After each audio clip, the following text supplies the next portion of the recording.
Joining us to discuss this, a controversial figure. Discussing this key and controversial figure is Professor of Public Affairs and History at the University of Texas and author of Henry Kissinger in the American Century, Jeremi Suri. Thank you for taking the time to be with us today. So when you hear the news that Henry Kissinger has passed, not many figures in history can you just say they were good, they were bad. It's always very complicated. How should people be remembering him today?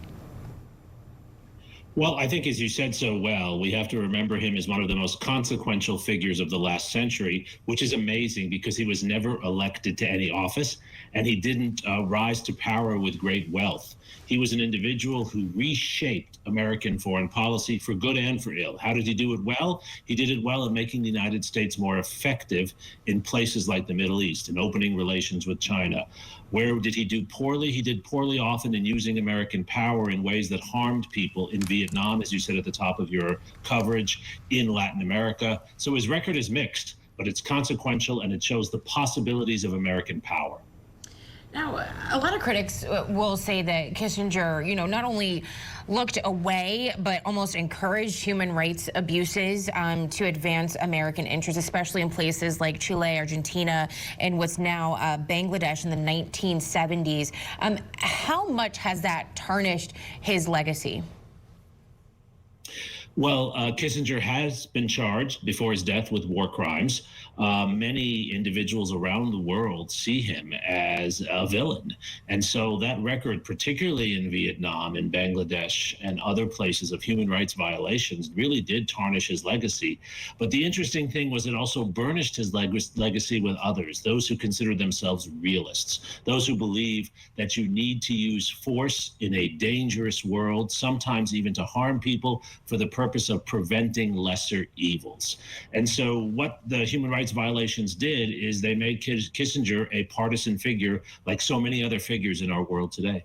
It's so interesting that you use, excuse me, the phrase partisan, because in coverage of his life so far, you see him obviously with Nixon and Ford and the era he's best known for. But then you see him with the Clintons, you see him with Trump, you see him with Obama. Everyone kind of called him to kind of tap his deep well of knowledge, but in his later years did kind of become a little more either identified with the right side of the political spectrum. Why was that? And is that also a fair part of analyzing his legacy, that he did become a conservative icon in some ways?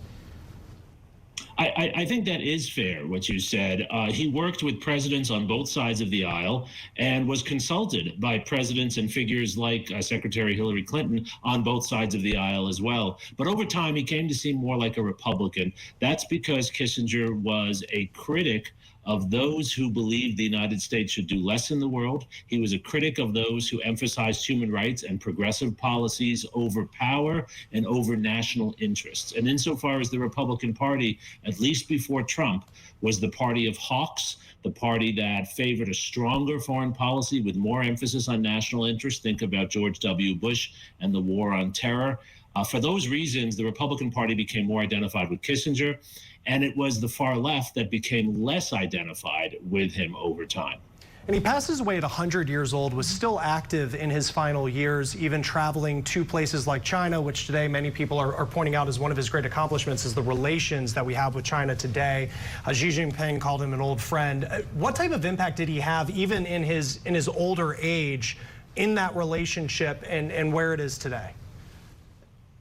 Kissinger continued to his last days, to his last breath, to be one of the most influential people in the world, which is quite extraordinary. He had been out of power for 4 decades. How did he do this? He did this by cultivating relationships. Here's what Kissinger did throughout his career. He would go and meet with powerful people like Xi Jinping, and then he would come back to the United States and get meetings with powerful people in the United States who wanted to know what Xi Jinping had said, and then he'd go back.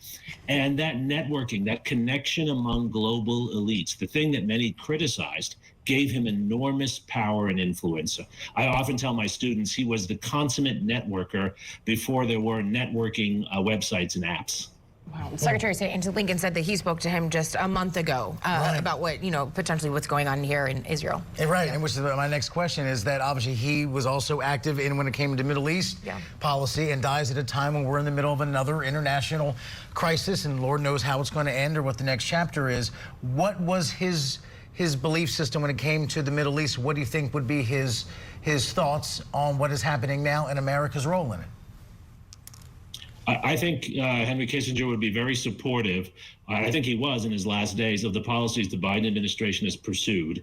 Kissinger always believed that peace and stability in the Middle East required a strong Israel and strong Arab states that were willing to work with Israel, and the role that Qatar has played in negotiating with the help of the United States the release of hostages, the pause in the fighting. He would be very supportive of that. He'd be supportive of the United States saying it backs Israel, but also calling for Israel to show restraint and work with its Arab neighbors. Kissinger consistently sidelined the Palestinians. He believed the Palestinians were not a state.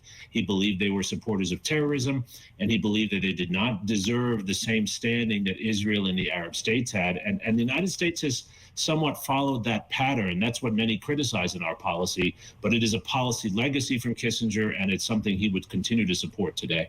And real quick, because I think this is such an incredible question for all of the media today, including those of us at Scripps News. How do we balance out the reputation and the image as a master diplomat versus, as you said, someone charged with war crimes, as against not that just as a basic question, but also against the backdrop of a real discussion, once again, of war crimes, both in Ukraine and what's happening in the Middle East? How do we walk that tightrope today? I think that's the question I've spent years and decades trying to answer as I write about Kissinger, as I interviewed him.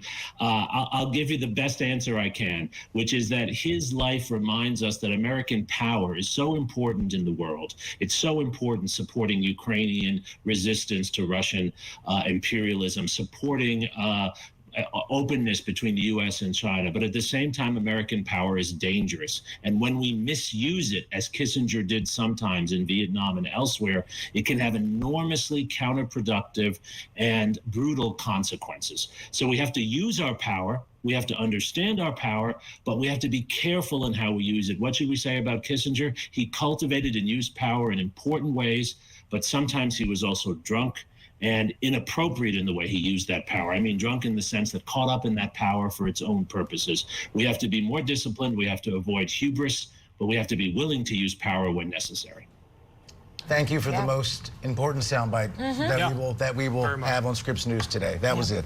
University of Texas professor and author of Henry Kissinger in the American Century, Jeremi Suri, thank you so much for your time and your incredible insight. We appreciate it. Thank you for having me.